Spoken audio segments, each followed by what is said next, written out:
Griffin Johnson is opening up about the hate that he's been receiving over the last few months, his mental health struggles, his path going forward, and some surprising news about his fellow Sway boys. Here's everything we know. I'm Perez Hilton. I'm Gabby Conti, and this is Live with Perez Hilton. TikTok insiders just posted clips of Griffin Johnson opening up about what has been going on through the past couple of months. The TikTok star confessed that he's been having a really tough time mentally, as he went on to say that he feels like, quote, just a normal dude who's still in college, but, quote, it's been really difficult for sure, end quote. As he said, quote, I feel like I was getting attacked on the internet and I couldn't say anything. I've done my fair share of wrongs for sure. I'm definitely not perfect. I've owned up to it a million bajillion times. I didn't speak on it at first because I couldn't without getting attacked. End quote. Well, now he's speaking about it and even touched upon his relationship with Dixie D'Amelio by saying, quote, a lot of these TikTok relationships kind of have the same effect, and you kind of get lazy almost and just make content with them. It creates a really toxic energy for the relationship and for yourself.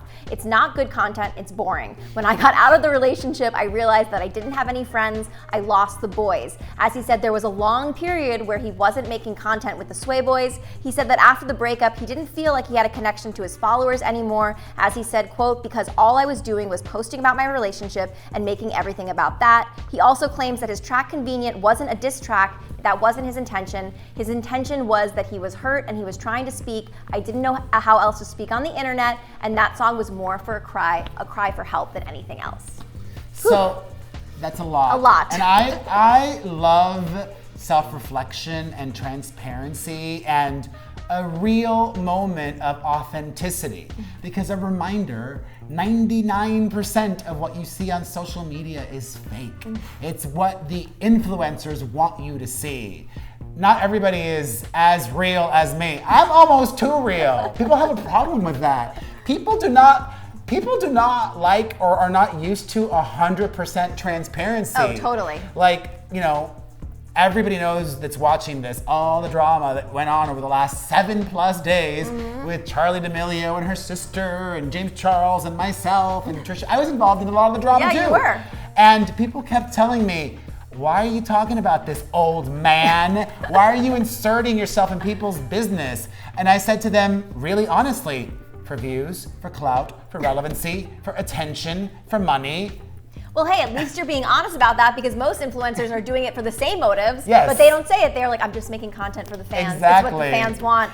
I love that. I don't think this was his intention, but there was a non-intentional shade towards his ex, Charlie's sister, and her new boyfriend, Noah Beck, because that's all most of their content is just the two of them together. It's also probably unintentional shade to Bryce Hall and Addison Rae as well, because that has been the latest theme with their content. Although Addison has been good about posting her own stuff, and Bryce has been doing stuff with the boys. So maybe he gave that advice to Bryce. Yeah. Don't do this. I want to also now play psychologist, because I understand exactly what happened with Griffin Johnson and where he erred.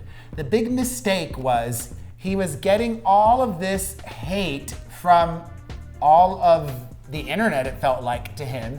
And what he did was he put on a mask and he punched back. Right. And that's fine if you're me, where your likability isn't tied to your success. Meaning, I've been incredibly disliked most of my career. I've been more disliked than I have been liked, and I still thrive, which is a blessing. Yeah. Because it means you cannot cancel me. No matter how hard people are trying on TikTok, they can't cancel me. And actually, they couldn't cancel Griffin Johnson.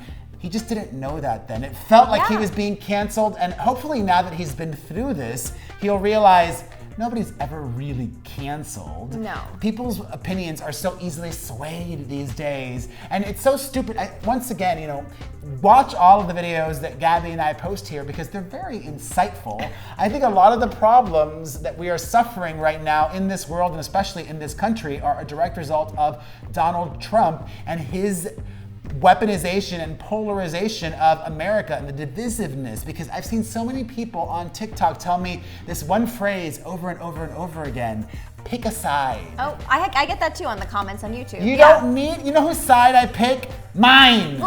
I'm on Team Perez, and I tell it like it is. And you should be able to say both sides of a story because every story does have two sides. And now we're hearing Griffin's side, and we heard Dixie's prior, so this is what it is. But guys, we want to hear what you think about Griffin kind of coming clean and confessing what has been going on with him in the past couple of months. How do you feel about it? Let us know. I'm Gabby Conti. I'm Perez Hilton. And follow us at Hollywire for your 24/7 celebrity news.